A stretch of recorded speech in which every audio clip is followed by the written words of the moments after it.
Alright, welcome back. We are here with another chapter recap, this time much quicker after the actual release, as we have chapter 1112 finally kind of moving away from the Morse code that's a little bit tricky for me.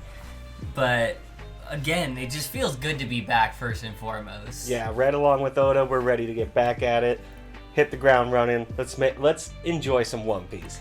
And so, at the very beginning, we're going to start with the cover series, as we have the third installment of Yamato kind of following in Oden's footsteps, trying to begin her voyage around Wano.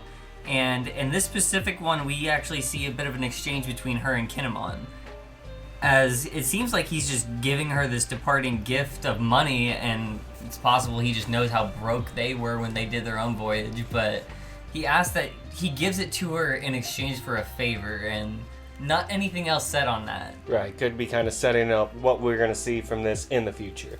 And instead, let's move our attention into the actual chapter.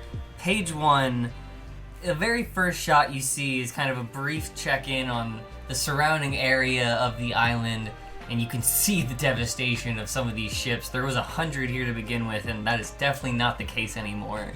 Yeah, no, they're getting cooked. But these Marines on the ships do give us an update. They tell us officially, Vinashiro wasted no time. In the 10-minute countdown we've had, he's already rendered all of the Pacifista immobile and useless, essentially. Yeah, and you can tell he's like on a warpath right now. He is not happy to be here. No, he's dead serious about it. Ever since he hit the ground, he's been running and doing whatever he can. And he's officially taken out all of the Pacifista Mark IIIs, so that was trump cards that were kind of getting passed back and forth over and over again are finally not in anyone's hands.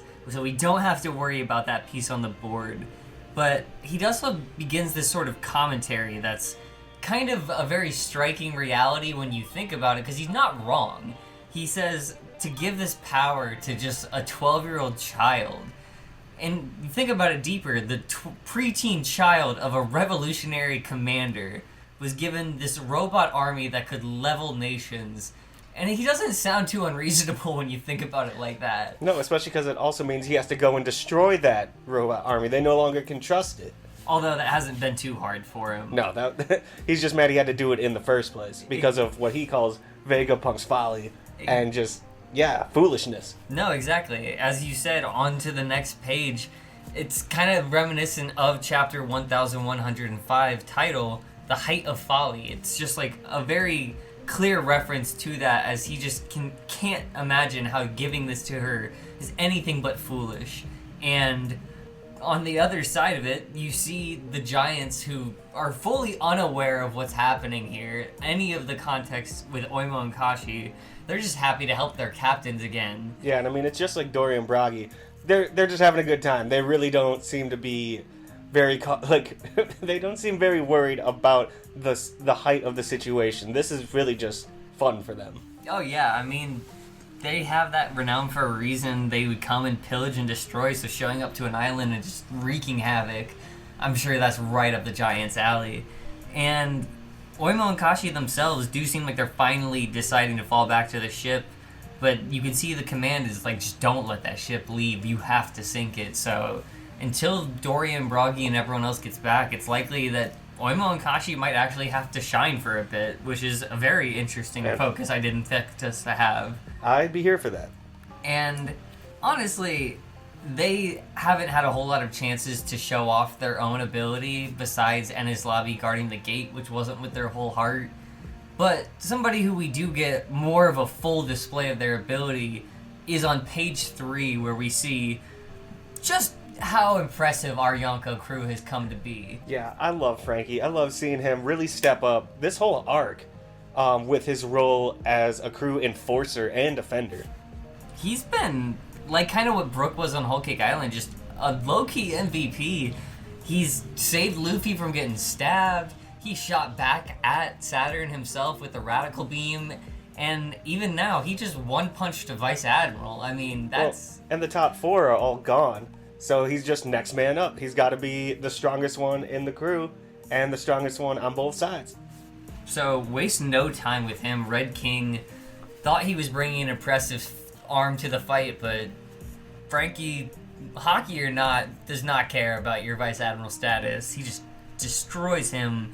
And pretty quickly on the other side, Bonnie decides she also wants to get in on the action, so she drops off Kuma with one of the giants like a babysitter, and then turns Pomsky from what was the Crimson Chin looking guy into a child, and then wastes zero time, just kick the baby, punts him right in the face. And I mean, Guillotine has the right reaction where he's like, oh my god. This is bad. If you're going to punt a baby as your starting attack, I can't even imagine what you're going to do to me. So he's just like, can you please stop? Like, this is horrible. Yeah, so it's looking like we were correct. These guys are just going to be a quick sidestep, and then they're in the rearview. And yeah, they're not going to be there much longer, it seems. They're kind of probably going to be wiped out before Oimo and Kashi even get there. And let's reshift our focus again, because we do a lot of jumping in this chapter. Yeah, a lot of quick cuts. On to page 4, and contradictory to kind of what we were saying, York actually managed to collect her nerves and herself very quickly just to kind of get on the same page with Mars once again.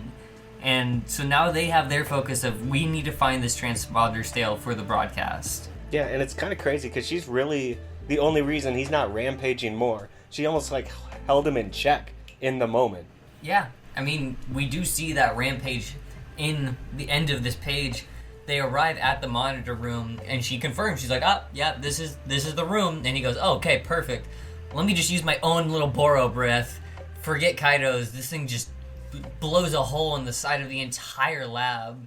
Nothing's left, but the broadcast still continues. So that was not the key they were looking for."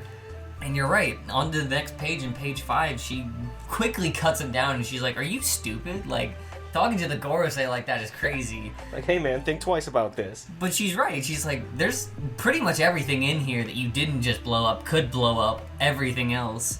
But interestingly, she does specify that any of these explosions, whether they be the gas tanks or the weapons, could theoretically stop the broadcast like he wants, but more than anything, she's concerned about it could destroy Punk Records, which, as her brain of sorts, probably means a lot to her.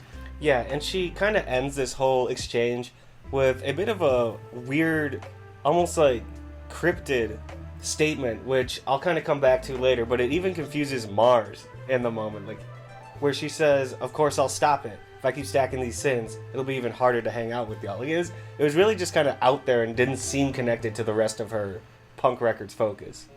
It could be just the way they venerate some of the Gorosei as gods. I mean, these are the kind of the 5 that would probably be able to back that status up, besides any of the other not Tobi Roppo, but Celestial Dragons. Tenryubito was the one I was looking for. But no, she's probably just trying to suck up and say, I can't be sinning against y'all anymore. But maybe Mars didn't pick up on that, or maybe he was like, nah, well, we're still not gonna use you after this. It's interesting to speculate. There's a lot of like mystery packed into those conversations there. And on the other side, instead, we start to see again another dynamic. Like we said, there's a lot of jumping, and this time we check back in with Stussy and Kaku, who are kind of just in the wake of what was left of that lab that Mars just decimated. Kaku luckily was in a bubble, and Stussy is now seemingly working on a control panel, but maybe he did listen to what Lucci asked him and he left them to be just to save himself the effort. But luckily they both still are around. And I think it's kind of funny. We talked last chapter about how Lucci was caught so off guard by Mars's appearance, and then you've just got Kaku straight up calling him a monster. Just being like, yeah, that guy was freaky. It's interesting because they don't confirm it. Like, they're like, I wonder if that was one of the, like, Gorosei or the Elder Planets. Because, I mean, I'm sure as CP0 agents, they'd have some intel into, like, there's some weird stuff with the Gorosei. He just kind of put 2 and 2 together in that moment. Like, yep, I guess that's them. Anything that bone-chilling had to be them. But, I mean, they're just happy to be alive. And immediately after they've kind of come back to the situation, on the next page, Kaku kind of begins to drill Stussy a bit, asking and trying to, I guess, get under her skin to be like, so I guess they betrayed you to leave you here to lower the barrier. But Stussy pretty much stands her ground, just to not take the allegations because she knows she chose to be there, which is a very interesting kind of like sacrificial lamb role for somebody that it feels like we're just kind of pulling the layers back on. But it does give her a chance to, what we like to call, play the Bon Clay role. Yeah, and it really is similar to Bon Clay. And similar to Bon Clay, she really does seem well aware that she's going to kind of have to trick the Straw Hats into going along with this plan, where they won't know the actual plan for her to basically sacrifice herself and stay behind until it's too late, which we then see on the very next page. Yeah, and you can see Nami's clearly distressed. I mean, at the end of the day, all the Straw Hats are very ethical. Like, they're pirates. They want to take advantage of this opportunity to get out of here and save their own skin, but it just doesn't resonate well with them. And that just goes to the character of the crew themselves, but shout out to Stussy, because she knew what had to be done. Somebody had to do it from the control panel, and she kind of saw this as her best use, so maybe she'll get out, but it's very likely she might have to sacrifice herself here. And shout out to Edison. He gives an attempt to kind of ease their mind by telling them and reminding them, like, no, somebody needs to do this. And Stussy herself volunteered for the role, so there's no need to feel guilty. It's just still very conflicting. And then Robin, being Robin, is like, well, I still am more focused on how we're actually getting out of here, because without Vega Force 1, it's a lot harder. Yeah, she understands the real assignment here. And kind of conversely, on the next page, for page 9, you see Usopp, very conversely to Robin's skepticism, actually, is keeping that high energy he's had ever since he knows his master's arrived. And he's pumping the crew up, and he's like, hey, I got the Kuda Burst ready. We're prepped. No matter what, we're going to get out of here. We're going to use all our abilities. We got powers. We're a crew. Like, he's really bringing that intensity. We're finally about to get some Usopp shine. It's been so long, man. Yeah, it's been a minute since he's seen the spotlight, and this seems to inspire Edison, too. He goes on to say, he's like, I'm going to neglect the numbers. I may be a man of science, but I've always been ahead of putting guts ahead of what we know as numbers or listings or securities or certainties. And because of this, he kind of recognizes, okay, there's some problems with how our escape plan is right now. We need to change some of that in order to move those numbers and percentages around. And immediately jumps into the fray. Goes from calculating as he's falling, everyone's worrying about him, and he's like, no, it's okay. If I fall through, I'll be 78% banged up from the barrier and all these lasers that come out of it, but I'll be okay. So he's got something on his mind. He's clearly on a mission now, and wherever he's going with his 22% health, we can only hope he doesn't encounter a Gorosei. Exactly, and speaking of the rest of the Gorosei, they're still chasing after Luffy and the Giants, and we finally see another Jupiter attack, where he basically turns himself into a black hole and just starts sucking in everything around him. It's very reminiscent of, like, Blackbeard's own black hole when he just pulls everything in the nearby area towards him. Even Dory and Broggy, as huge as they are, can't resist the pull of this thing. So Luffy just gives Jupiter what he was asking for and literally throws, like, a building into the back of his skull, which he's a worm, so there's no skull, but, like, oh man, that had to hurt. Yeah, no, and it was a direct shot, too. That was a bullseye. Man, Luffy's just been all over this battle strategy, staying on top of what needs to get done just to get him out of this situation.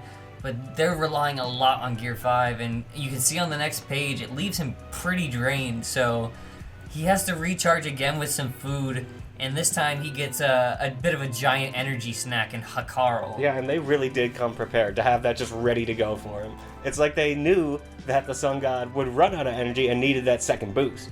I can only imagine how crazy Luffy is on just rampaging giant food.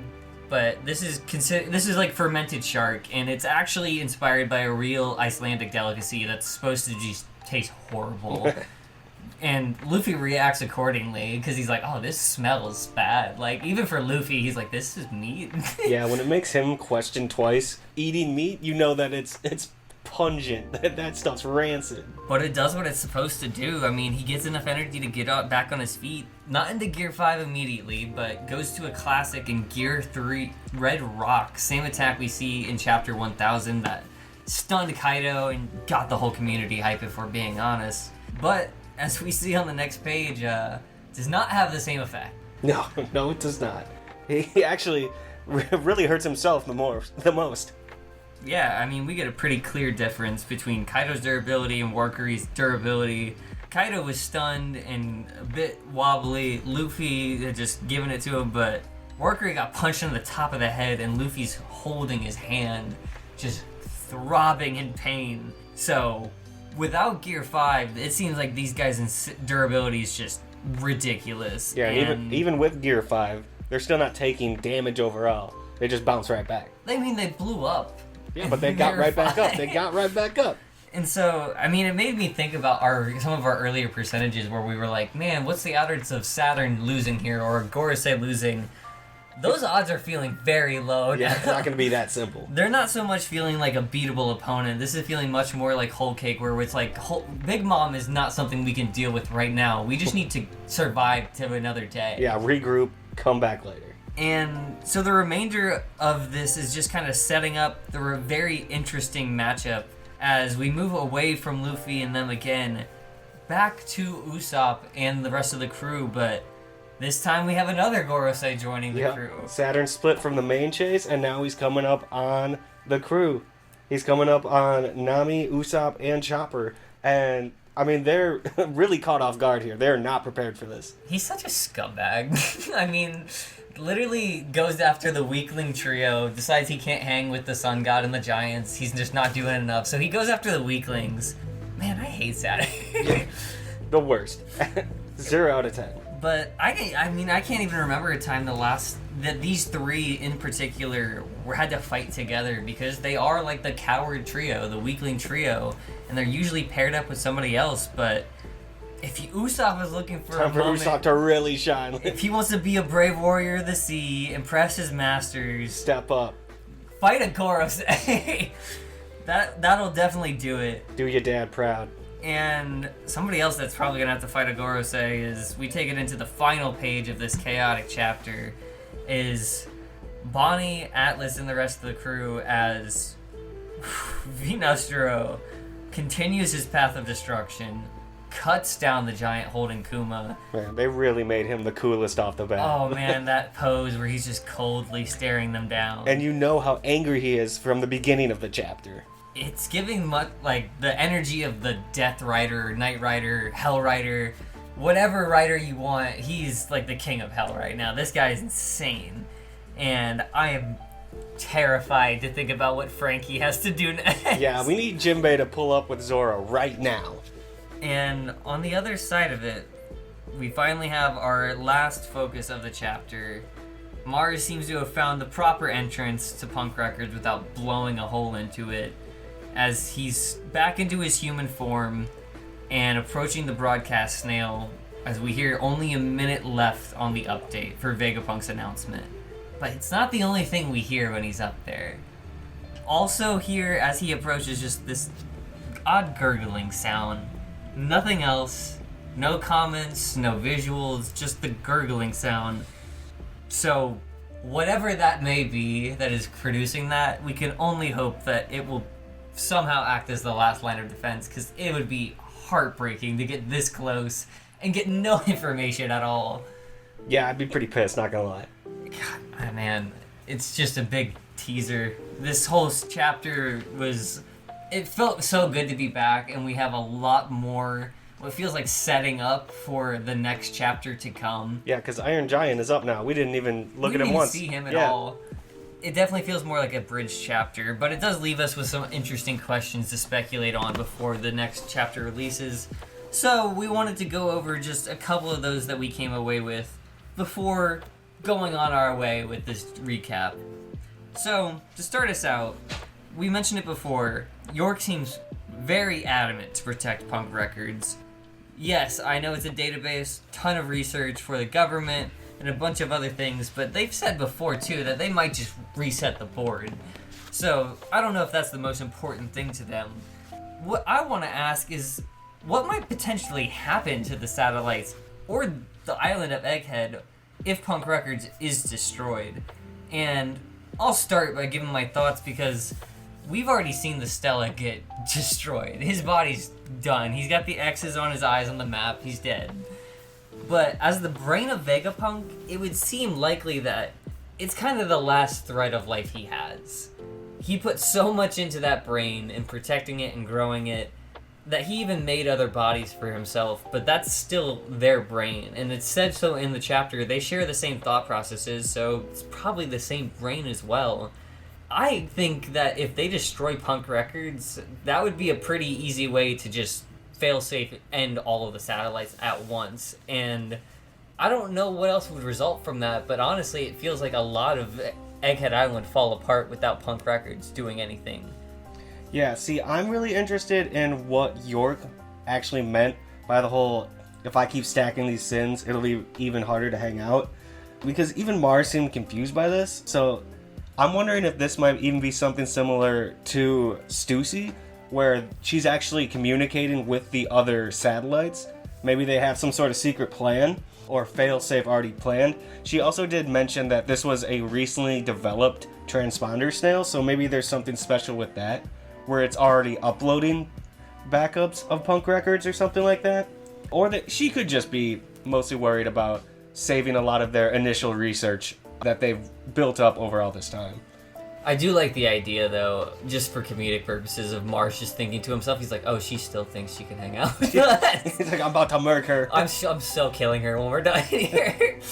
I mean, he probably is thinking that. I mean, yeah, it's not far outside the realm of somebody calling everyone insects, but we'll leave that one there for now, and we'll move into our next question, because another interesting point without a whole lot of follow-up, just kind of left as it is Edison now going off on his own solo adventure to pretty much try and rearrange the board by himself to get us off this island. So I just wanted to ask, what could he even do with his limited health without Vegaforce 1 to help us escape? And why don't you go ahead on this one and lead us off? Yeah, so I'm thinking that maybe they have some form of like gravity controlling technology or protection that they've kind of got hidden away for a last ditch effort like this. Similar to the clouds that we saw when we first entered Egghead, the boots that control them, they just have a lot more capability on the island and through their research, the Vegapunks do, than really anything we've ever seen before. And I could see it being some sort of like hidden failsafe that they've got in their back pocket. And this also could be him choosing to sacrifice himself for the crew, which would also start to prove your theory of maybe only one or two Vegapunks making it out by the end of this arc. And again, call back to the whole Bon Clay thing, where a lot of these characters are willing to die for the greater cause. Yeah, it's definitely feeling like the final saga has character lives not so much a guaranteed thing anymore. Much more at risk. But I actually really wanted to focus in on that kind of cloud technology you mentioned for yours, because that's something that came to mind for me too. We see all throughout Egghead the sort of island clouds. I mean, there's a literal giant cloud hanger with Punk Records in it too, and I kept coming back to that thought because seeing something like a cloud generator on an island like this, when we already see similar things in Skypiea or Witheria, you would think that if they understand how to use pyroglobin, that the smartest man in the world would as well, to an even better degree. And it takes me back to Skypiea, where they have those milky dials, and just by using that, they could create their own path for the Shandoria warriors to run on, but also the Milky Road itself. And if they made a giant one of that just to move the ship further out, and then Kuda burst off of that, that might be enough to get them over the blockade of all the ships. So whatever Edison's up to, he's trying to play the game his own way. It kind of reminds me of when Sanji went off on his own in his lobby to open the gates. Maybe Edison's going to have a very important play here, but we're only going to have to wait and see, because right now he's by himself, and we're just crossing our fingers he does not get killed. Yeah, man. But that does take us to our final question for this chapter. And as the chapter concludes, again, we only have that odd sound effect. And there's not a whole lot to go on. So we kind of just wanted to speculate on that gurgle, and with that very limited information, what our best guesses are as to what's creating that sound.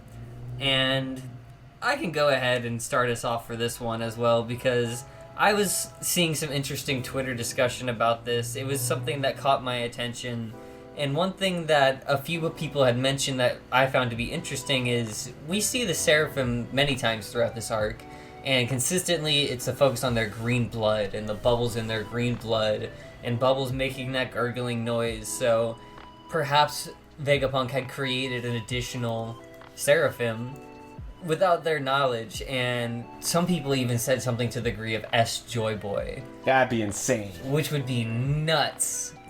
Because unless they get like DNA from the poneglyph at Fishman Island, you need the lineage factor. Well, because Vegapunk had been trying to create energy that could match Joy Boy's, so it would make sense if he was able to develop something along those lines. I mean, he even considered his dragon fruit for Momo a failure for its color, so maybe this actually was somewhat successful, just not perfection like he wants. That would be insane.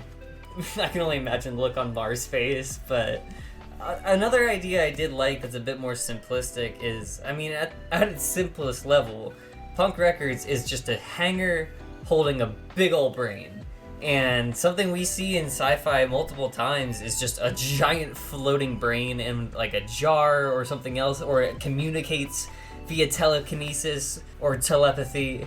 And I kind of like the idea too of just a giant Vegapunk brain just still being up there talking to Mars, acting as like there's still that sort of fail-safe to protect that broadcast snail. Either way, I'm okay with it, but that's the only two things I could think of making that kind of bubbling noise that might be there. And I'm curious to hear your thoughts. So I actually saw a theory somewhere that it could even potentially be a seventh secret satellite of Vegapunk's, which could also connect to York's comment about stacking sins and the order of the Vegapunk satellite numbers, because 1 was good, but then 2 is evil. And then 3, 4, we have thinking and wisdom, followed by violence and greed. It could even be him just like stacking up the results of all his research and what it leads to, which that would really open up a lot of possibilities of what this seventh kind of trait could be represented by. I know there were also people who pointed out that Kid had damned Punk and a number 7 on his attack. Maybe he could even have been brought after getting defeated by Shanks, and they started creating something out of him. Who knows? But whatever it is, it's hard to read his exact reaction, but Mars's face really kind of reminds me of Saturn's after the Blackbeard pirates escaped from him, where he just kind of seems to realize like, oh, this is serious, this is bad. So whatever it is, it seems to be kind of catching him off guard, and he's really just realizing the true gravity of it all. But there's also the chance he's just being an ominous prick before wiping everything out. Always on the table. But that is all the questions we have, and all for this recap this time around. Make sure to let us know your guys' thoughts on each of the questions we have. So, what do you think about Punk Records and what happens if it's destroyed? What about Edison and what do you think his plan is? And, again, what about that gurgling? Let us know your guys' thoughts in the comments below. Like the video if you enjoyed. Subscribe so you can come back and be a part of the crew in the future. And as always, don't forget, Be crew!